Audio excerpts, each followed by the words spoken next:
Bonjour les amis, Bonjour les amis, on espère que vous êtes en forme. on espère que vous allez bien et que vous êtes bien heureux. Bonjour Monsieur Dao. Bonjour mademoiselle Sandra, comment allez-vous? Mademoiselle Sandra. Oui.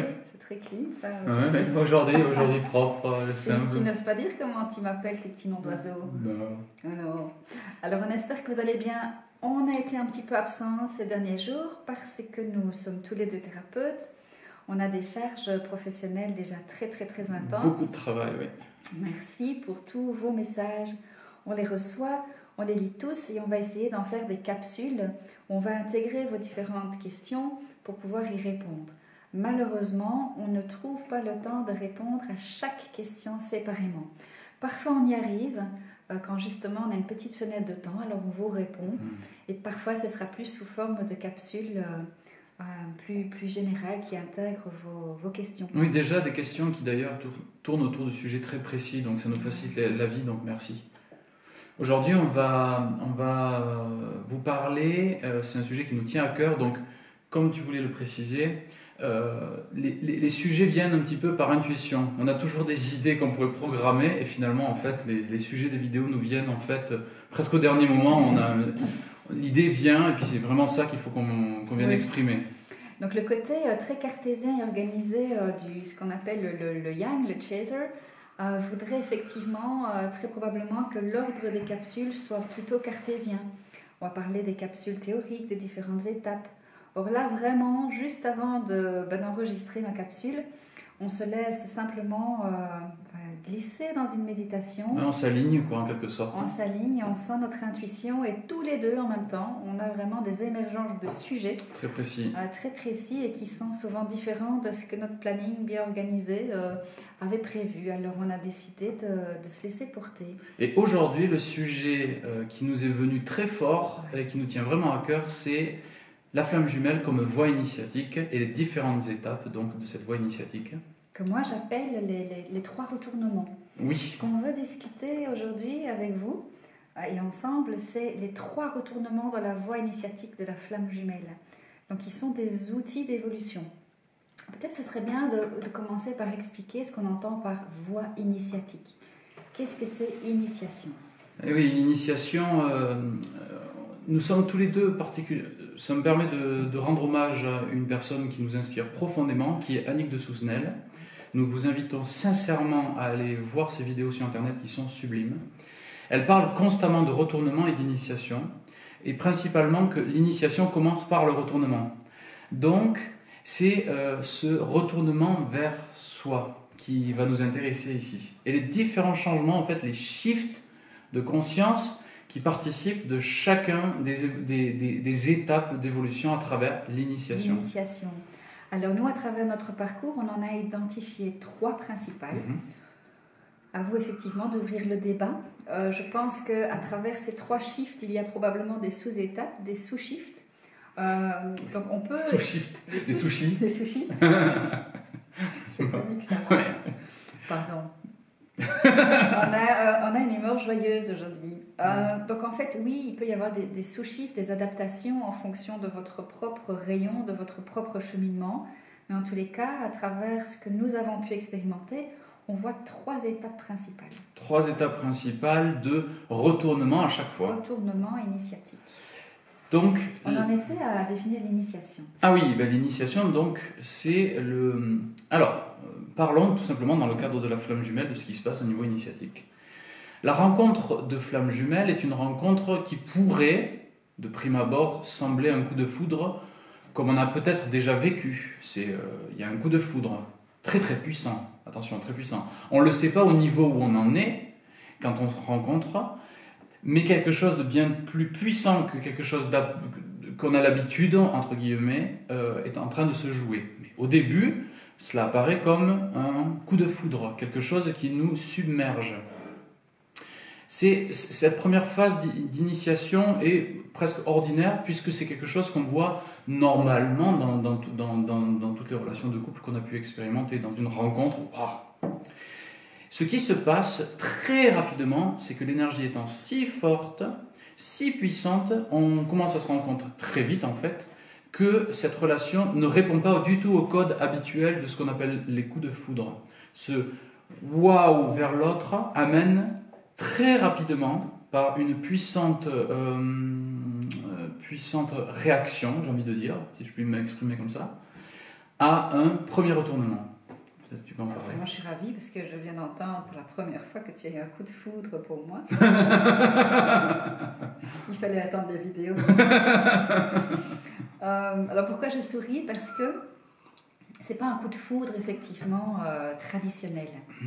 C'est pas un coup de foudre traditionnel dans la mesure où je pense que dans une autre capsule on a eu l'occasion un peu de parler de notre rencontre qui était à distance. Dao vivait dans le sud de la France et moi en Belgique toujours où on est actuellement. Et c'était pas un coup de foudre d'ordre physique. Enfin moi personnellement je me suis pas dit oh voilà une personne sur qui il aurait pu me retourner. Alors d'abord, à l'époque, je n'étais pas du tout intéressée par une autre relation dans laquelle j'étais. Pas très intéressée par les hommes de manière générale, ce qui était parfait pour moi dans mon travail et thérapeutique. Donc pas d'attirance particulière. Ici, on parle d'un coup de foudre, mais je dirais d'un coup de foudre énergétique et d'un autre animique, d'un autre ordre que le coup de foudre qu'on peut ressentir sur le plan physique humain. Ouais. Donc c'était, je dirais, vraiment cette première étape d'attraction électromagnétique. Très puissante. Et je dirais même, à contrario de peut-être mes critères de beauté ou d'attraction envers un homme. Il n'y en avait déjà pas beaucoup à ce moment-là. Mais c'est vraiment ce point d'interrogation. Pourquoi cette personne qui ne remplit absolument pas mes critères d'homme d'un premier abord, pourquoi je serais intéressée par cette personne d'un point de vue électromagnétique? Qu'est-ce qui m'attire? J'avais ce besoin en fait d'en savoir plus sur lui, de partager sur le plan philosophique, sur le plan spirituel. Parfois, ce qu'il me disait ne m'intéressait pas nécessairement, mais je mangeais ses paroles. Oui. Je buvais tout ce qui pouvait sortir et rayonner de son être. Donc ça, déjà, c'est assez extraordinaire. Donc là, on voit vraiment un penchement électromagnétique, vraiment une attraction puissante et qui initie tout un questionnement. Voilà, qui initie donc un mouvement, initiation, qui initie quelque chose. Ce qu'on ne s'attend pas, parce que bien sûr c'est vraiment réciproque, totalement réciproque, ce qu'on ne s'attend pas, c'est qu'effectivement c'est bien notre âme qui vient de choisir, qui vient de reconnaître quelque chose. Donc ce qu'on ne s'attend pas, c'est que l'autre et la relation va nous amener à vivre une expérience relationnel dans lequel les anciens critères ne sont plus du tout valides. Tout ce qui pouvait justifier de nos rêves d'enfant sur la princesse charmante ou le prince charmant, toutes les idées qu'on pouvait avoir sur le couple telles qu'on les a attendues quand on était enfant ou adolescent, etc. Tout ce qu'on a vu dans les films, tout ce qu'on a hérité sur ce que ça doit être, toutes nos engrammes judéo-chrétiennes, toutes les croyances limitantes, toutes les croyances, etc. vont être complètement détruites. Et ce qui se passe, c'est que ne répondant pas, et c'est là que va arriver le premier retournement, comme l'autre ne répond absolument pas aux attentes de notre ego sur ce que doit être une relation, la première chose qui va se passer, c'est que le frottement va empêcher de faire rentrer l'autre dans une case qu'on attendrait. Donc toutes nos attentes égoïques. Et donc, va se passer quelque chose par ce frottement extrêmement puissant, parce que le sous-jacent, on en a déjà beaucoup parlé, c'est l'âme qui est en train de vouloir se réunir. Sous-jacent, cette espèce de matière super forte, super dense, va commencer à frotter tellement fort que ça va créer, par résonance, un premier retournement à l'intérieur de chacun des membres du couple de la flamme jumelle. Un premier retournement dans une intériorité très profonde. C'est là où intervient l'initiation. Tous les processus initiatiques sont des processus de retournement vers sa conscience, éveil de conscience. Dans une voie initiatique, nous sommes invités à nous élever en conscience, nous élever énergétiquement parlant et vibratoirement aussi. C'est de passer d'un niveau de conscience à un autre.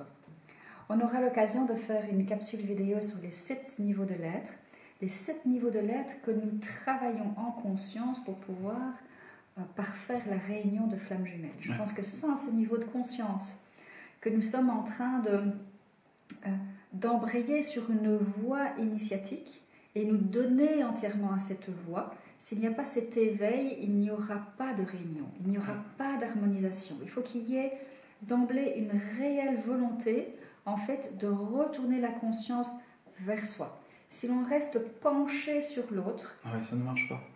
Ça ne fonctionne pas. Ça ne marche pas parce que quelle est la version de soi qui est penchée sur l'autre? C'est notre ego, c'est notre ego. personnalité qui est régie par ce qu'on appelle différentes forces psycho-émotionnelles et le mental également. Donc, c'est-à-dire tout notre système de croyances, tout notre système culturel. Et donc, il y a confusion entre cette attraction électromagnétique où on se dit mais c'est une attraction de voix amoureuse, de voix de peut-être de couple. Qu'est-ce qui fait qu'on est attiré? Et là, on se trompe parce qu'on voudrait que ces lois-là soient régies par les lois humaines, le mental, la psycho-émotionnalité. Et là, ce ne sera jamais possible d'entrer dans une relation harmonieuse. Ça ne fonctionne pas. Cette version égoïque, cette version d'attente, cette version qui veut mettre l'autre dans un moule, dans une idée particulière, c'est pour se rassurer. Hein. Attention, l'ego est fondé sur la peur. On aura le temps d'en parler dans d'autres vidéos et capsules, mais vraiment, toutes les projections de peur, toutes les sécurisations qu'on cherche dans l'autre, en projetant sur l'autre et en essayant de l'enfermer dans une idée. Notre système de croyance. Notre système. Hein. Tu dois te comporter comme ceci, tu dois avoir le même système de valeurs que moi, avoir les mêmes envies en même temps, etc. etc. Voilà, tout ça qui est régi donc par un côté totalement fermé d'un psychisme, va devoir laisser la place, et c'est pour ça que très rapidement se place l'intériorisation profonde, va devoir laisser la place à une écoute attentive de l'ontologie, de l'être profond en nous, de notre âme. Puisque c'est une âme commune, en écoutant cette âme, mais le processus se fait de lui-même, peut-être, et je le souhaite et j'espère vraiment, vous allez vous reconnaître. Si vous êtes flamme jumelle, vous allez vous reconnaître dans ce processus, parce que c'est vraiment une invitation permanente à ce retournement profond et cette écoute intime profonde, cachée sous cet amalgame d'idéologie. L'âme veut se faire entendre absolument. Et dès l'instant où ça frotte à l'extérieur, c'est qu'il existe ce frottement en nous, entre notre âme et notre ego. Ça se joue à l'extérieur pour nous montrer par l'expérience ce qui se joue à l'intérieur. C'est donc le premier retournement, la première prise de conscience que ça va être en nous qu'il va falloir régler les choses. Plutôt que de dire que l'autre n'est pas à l'image de ce qu'on attend de lui. Et qu'il vient en plus activer nos blessures intérieures. Eh bien, à la place, nous allons commencer à faire un travail sur nous. On pourrait dire que la nuit noire de l'âme, puisque tout le monde connaît cette étape importante dans la réunion des flammes, pour moi, la nuit noire, certes, il y a une période de séparation qui représente en profondeur cette nuit noire, mais pour moi, la nuit noire, elle commence tout au début, dès qu'on commence à voir ces frottements et ces projections sur l'autre. Parce qu'il y aura d'abord plusieurs, je dirais, séparations et coupures avant d'avoir cette coupure définitive. Eh bien, considérez que toutes ces séparations, toutes ces coupures, toutes ces dissociations, elles sont vos alliés. Profondément vos alliés, parce que ce sont des moments, des opportunités inespérées de retournement vers vous. Utilisez ces périodes de désaccord, de dissociation, et il y en a plusieurs, avant la nuit noire même. Utilisez vraiment toutes ces périodes comme des opportunités de vous retourner votre conscience vers vous et votre intériorité. Où est-ce que je souffre? Pourquoi est-ce que je souffre? Et venir guérir par vous-même ces blessures même que l'autre, votre jumeau, par miroir, est venu vous révéler à vous-même. C'est comme si l'autre, qui est votre flamme, prend une petite bougie et vous dit « Mais regarde là où tu souffres, regarde et guéris par toi-même. » Parce que ce n'est pas la flamme, ce n'est pas votre flamme, ce n'est pas votre jumeau, jumelle qui va venir en fait mettre un baume de guérison. Il est l'opportunité pour vous de prendre conscience des différentes flammes alchimiques, des différentes souffrances, et elles sont nombreuses, vos différents animaux, vos psycho-émotionnalités, pour vraiment venir les guérir par vous-même, pour vous-même, à travers vous-même. Et c'est là, maintenant, une fois que cette prise de conscience et de cette nécessité d'intériorité arrive un autre retournement. Car, pour que se règlent ces blessures qui se sont dites à l'extérieur, qui peuvent être à travers des frictions ou à travers des séparations, pour comprendre, pour que celles-ci soient libérées, il va falloir y placer la conscience. C'est un deuxième retournement nécessaire. C'est-à-dire que ces énergies qui sont dans notre inconscient, qui reviennent à la surface par frottement, et on peut vous le dire, la relation de flamme est totalement inconfortable car elle ne laisse aucune place à l'inconscience. Dès l'instant où on veut défendre notre inconscience, on est dans une erreur totale. Enfin, c'est l'ego de toute façon qui a peur de laisser la place à une conscience de quelque chose qui l'a drivé toute sa vie. Donc cette dimension-là va devoir être placée au niveau de la conscience. Donc il y a un travail intérieur qui est énorme. Et on appelle ça les principes d'alliance avec la lumière. Et ça, c'est une verticalisation. Donc toutes les initiations, toutes les voies initiatiques parlent tout le temps de la même chose. On a donc cette voie d'intériorisation qui est la première étape. Et la deuxième, c'est de verticalisation. C'est-à-dire que ces énergies qui avant étaient sans cesse projetées à l'extérieur, c'est ta faute, c'est à cause de toi, c'était toujours l'extérieur qui était responsable. Et qui nous domine. Nous domine totalement. Qui domine, l'ego domine. Totalement. Puisque chez nous, en tous les cas en Occident, on a l'habitude de s'identifier à notre mental, de s'identifier Absolument. à ce qu'on appelle nos animaux. Donc toute cette psycho-émotionnalité qui projette constamment à l'extérieur ces différentes souffrances et ces différents besoins qui sont des besoins égotiques. Voilà, c'est toi, c'est ta faute, c'est à cause de toi. Non, la personne est en train de ressentir quelque chose, mais c'est la faute de l'autre. Donc la première étape doit vivre une succession, d'un nouveau retournement qui est pourquoi je vis ça, comment je vis ça et comment je peux résoudre ça. C'est un vrai travail sur soi, en profondeur. C'est une descente dans nos profondeurs et une montée aussi dans nos hauteurs, parce qu'à chaque fois qu'on résout une équation à l'intérieur de nous, qui a été mise en route par la relation et par les frictions, par exemple, à chaque fois qu'on résout l'équation, alors l'autre se représente dans notre vie. Il y a vraiment un phénomène de synchronicité très profond, assez incroyable, il faut le vivre. On vous dit quelque chose qu'on vit, donc on essaie de vous transmettre quelque chose, mais c'est quelque chose qui est vécu avant tout. Donc là, ça peut être juste des mots comme ça, mais on vous invite vraiment à en prendre conscience si vraiment ça vous arrive. Mais une fois qu'un conflit qui s'était présenté à l'extérieur se résout en nous par cette verticalisation, à chaque fois, il y a une résolution à l'extérieur dans le couple, systématiquement. Oui, pourquoi? Parce que nous sommes donc les deux facettes d'une même médaille, on pourrait dire ça comme ça, avec au départ de la relation deux polarités différentes. Et à chaque fois qu'on résout, grâce à la flamme qui vient nous montrer où sont nos souffrances intérieures, à chaque fois qu'avec notre conscience nous venons résoudre en fait ces nœuds alchimiques, eh bien l'énergie recircule et nos polarités commencent à s'unifier. Donc moi qui suis à la base, quand on a commencé notre relation de polarité plutôt yang, à chaque résolution, eh bien ma polarité devenait se teinter de yin et inversement. Et inversement, tout à fait. Je reprends petit à petit mon yang, alors que j'étais de base très yin, très intérieur, très réceptacle. Petit à petit. Cette clé alchimique, une donc forme d'intégration. La deuxième dont Dao parle, la conscience, c'est-à-dire on s'en remet à la lumière.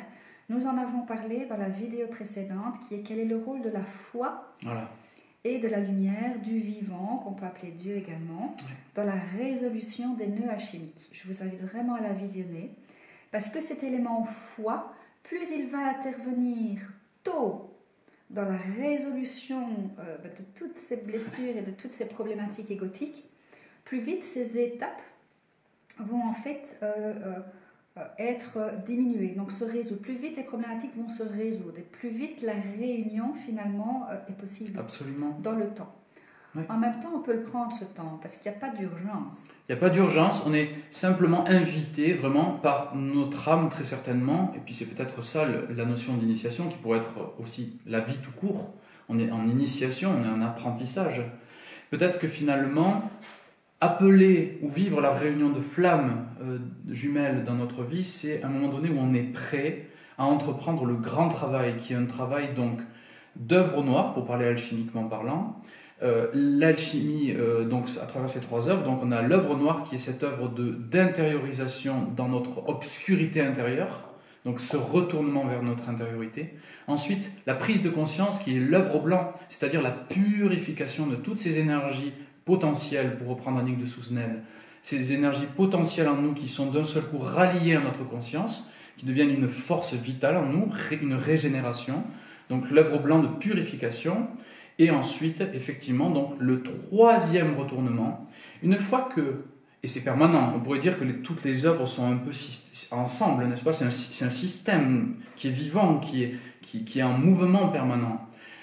Le troisième retournement, c'est donc, une fois que je comprends que intérieurement, je dois plonger, ensuite que je dois tout ramener à la conscience, alors l'autre retournement, c'est je revais vers l'autre, mais cette fois-ci en étant aussi conscient de mon intériorité. Je ne suis plus donc penché vers l'autre avec cette attente égoïque, mais je suis maintenant dans une conscience intérieure de ce qui se joue à travers le miroir. Et c'est une étape c'est presque une transformation du regard intérieur assez intense, très puissante. Donc c'est vraiment cette troisième étape magnifique, consiste en fait à être autant, donc on appelle ça l'œuvre rouge en alchimie, donc cette troisième étape intègre ces deux polarités, c'est-à-dire la vie, le miroir que me fait l'autre et aussi le miroir qui m'est renvoyé à l'intérieur et la conscience qui en est, dans un tout unifié. Ce qu'on appelle la fusion des flammes, auquel nous travaillons, qui est une œuvre qui est probablement l'œuvre d'une vie,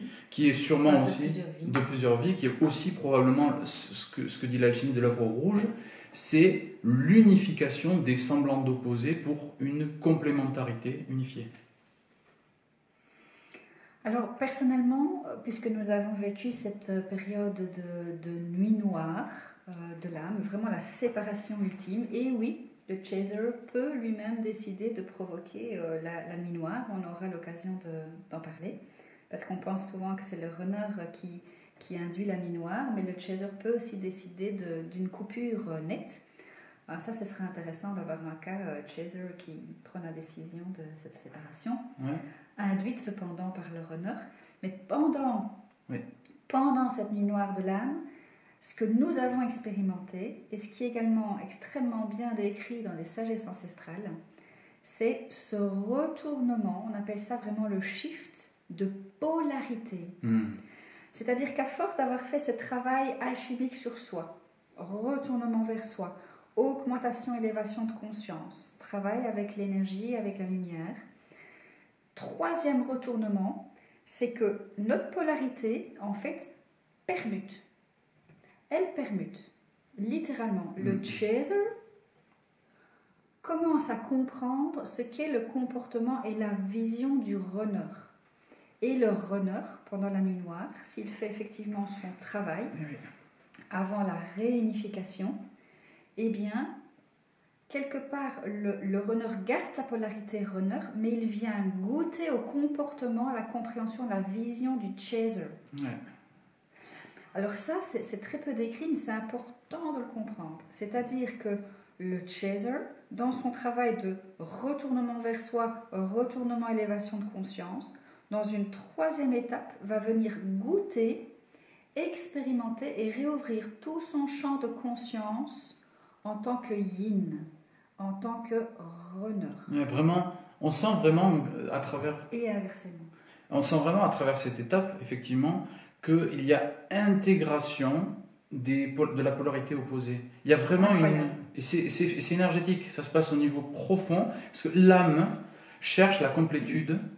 On le sent, ça fait partie des linéaments, ça fait partie des arcanes de sa profondeur, cherche la complétude.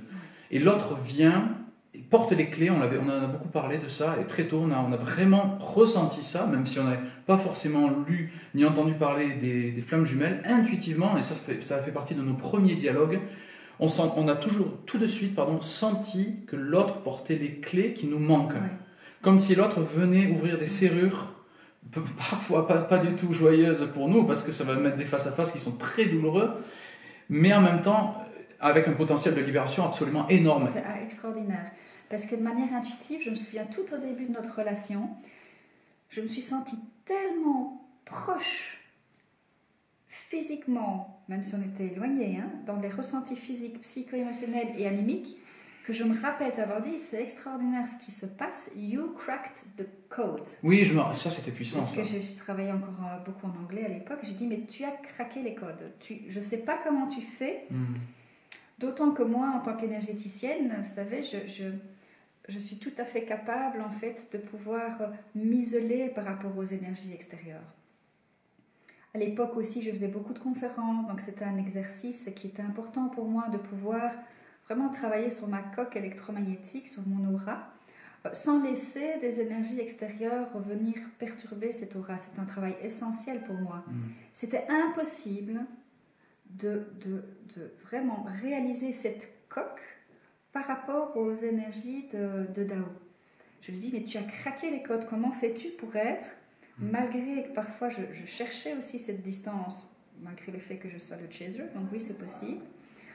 Comment fais-tu pour pénétrer ma matière, en fait? Comment fais-tu pour être si proche, de manière si profonde et intense? Alors je précise une chose, et ça c'est le long travail alchimique à amener à cette prise de conscience. Ce n'était pas moi en tant que personnalité. Je précise, c'est extrêmement important, parce que c'est toujours, de toute façon, tout le chemin, c'est un jeu entre l'ego et l'âme. De toute façon, c'est un balancement permanent, l'enjeu, il est là. Et j'ai pu, à un moment donné, m'enorgueillir de ça, et ça fait partie des erreurs, de toute façon, dans tout chemin, ça fait partie des erreurs, se prétendre porteur de quelque chose d'exceptionnel, alors qu'en vérité, cela se jouait à un niveau beaucoup plus profond. Ça me dépassait. Donc, ce qu'on se rend compte, à travers toutes ces permutations énergétiques, parce qu'on va arriver au bout de la vidéo, maintenant on en a beaucoup exprimé, ce qu'on se rend compte, c'est que le chemin de flamme jumelle est un chemin d'absolu. Je m'exprime. C'est un chemin qui ne laisse aucune place et aucune chance à l'ego de triompher. Il nous demande une humilité presque totale, parce qu'il va revenir l'ego, parce que ce travail alchimique il se fait à chaque instant, il se fait tout le temps. C'est un frottement qui se fait tout le temps. Les habitudes ont la vie dure, comme on dit. Donc, à chaque fois qu'on va vouloir enfermer l'autre dans une idée, à chaque fois qu'on va vouloir lui dire de se comporter d'une autre manière que sa spontanéité, ça va péter. Avoir des attentes particulières. Ça ne fonctionne pas. La voie de flamme jumelle est une voie d'amour absolu. Elle est un amour qui devient totalement inconditionnel. Absolu. Et c'est une voie, et c'est pour ça que nous faisons ces vidéos, nous y tenons sincèrement, c'est une voie qui est extrêmement exigeante. Qu'on se le dise, que ce soit très clair. Oui. On a eu un commentaire qui parlait de destruction, qui va détruire l'autre. Et en fait, je retrouve le mot destruction, mais avec beaucoup d'humilité, beaucoup de tendresse. Parce que pour moi, effectivement, dans toutes les traditions, on a besoin d'une construction, d'une déconstruction. Ouais. Et si je dois utiliser ce mot, en fait, dans la relation, je dirais qu'il a tout à fait sa place, mais de manière lumineuse et royale.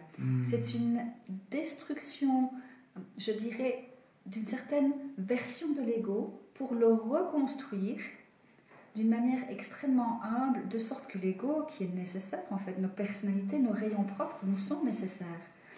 Mais que cet ego se mette au service de l'âme. Absolument. Qui se mette au service d'une force suprême plus grande que lui-même. C'est exactement ça. À la fois plus grande et à la fois on sait que l'ego, cette dimension de l'être, fait partie de l'être intégrante et qu'on en a besoin. Mais il y a donc une déconstruction de toutes ces facettes de jugement, d'égocentrisme, d'attentes particulières, de remarques désobligeantes, de piques, de pointes, d'attaques parfois, ou de fuites. Donc vraiment, tous ces masques en fait vont être retravaillés, remodelés, pour que l'ego puisse se sentir profondément aimé sans qu'il n'ait besoin de sortir tous ces masques de défense.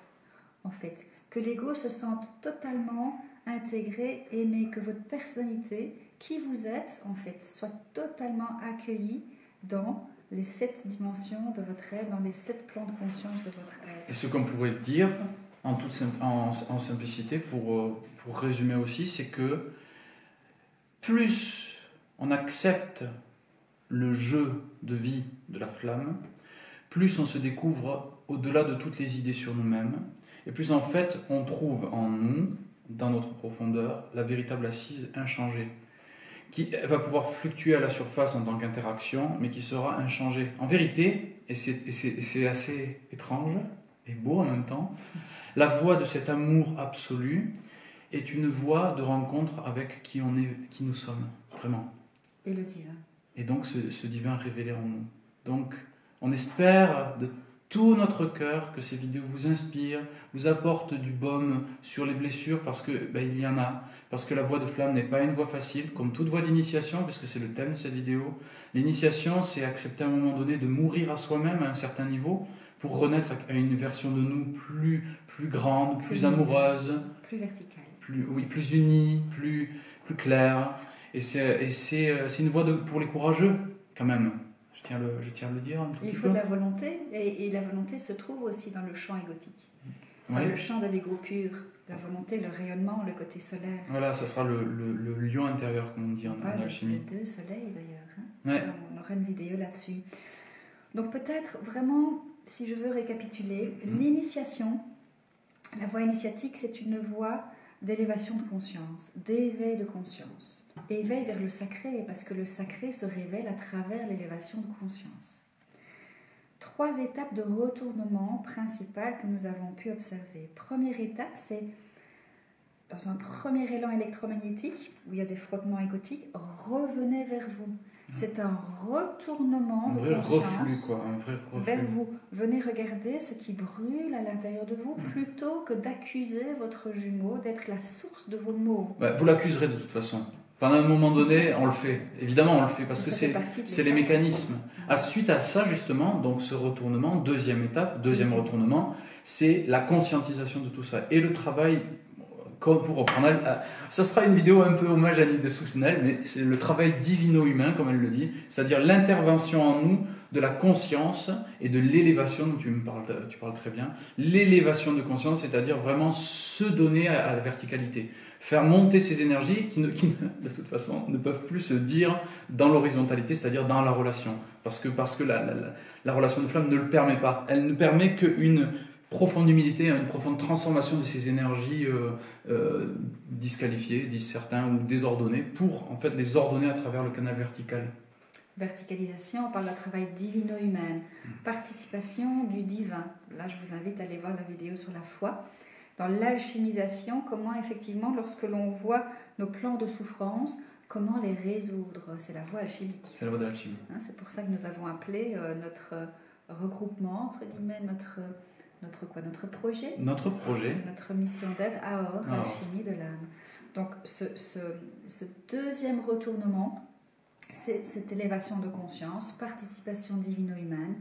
Troisième retournement, en faisant ce travail, principalement au cours de toutes les séparations, mais surtout en profondeur au cours de cette séparation appelée nuit noire de l'âme, qui sera plus ou moins longue en fonction de votre niveau de conscience et du travail intérieur. Les outils que l'on vous donne. Oui, peut-être il y a aussi un rythmique de la vie, quoi. Ça, on peut pas, ça échappe un peu à nos idées. Mais on fait tout ce qui est en notre possible pour vous aider à traverser justement cette partie qui est là vraiment la plus dure. Pendant cette nuit noire de l'âme, troisième retournement, c'est que la vie, le vivant, Dieu, va venir vous apporter les expériences dont vous avez besoin pour ce retournement, que votre polarité qui était yang puisse goûter à cette polarité inverse, complémentaire, les opposés complémentaires. Ce qu'on appellera donc le shift, et là on va rentrer en détail dans sûrement la prochaine vidéo. Et donc là, vous entrez dans un plan d'unification. D'unification progressive. Attention de ne pas rester non plus dans la polarité runner. Mais il y aura une période où vous allez vraiment ressentir ces effluves de runner alors que vous étiez chaser, et pour toi le chaser l'inverse. Alors que tu étais runner. Voilà, pour vraiment vivre c'est ça, c'est un travail de fusion permanente, en fait, de réunification. De nos propres énergies. Réorganisation en nous des deux polarités, quoi. Alors moi, je voudrais terminer sur ceci, parce qu'on a reçu des questions aussi. Tiens, comment se fait-il que sur la photo de base de YouTube, vous ayez des pyramides et un képri? D'abord, dans les voies initiatiques que j'ai personnellement expérimentées avant de rencontrer Dao, il y avait une influence très profonde sur la voie initiatique égyptienne et les codes énergétiques égyptiens.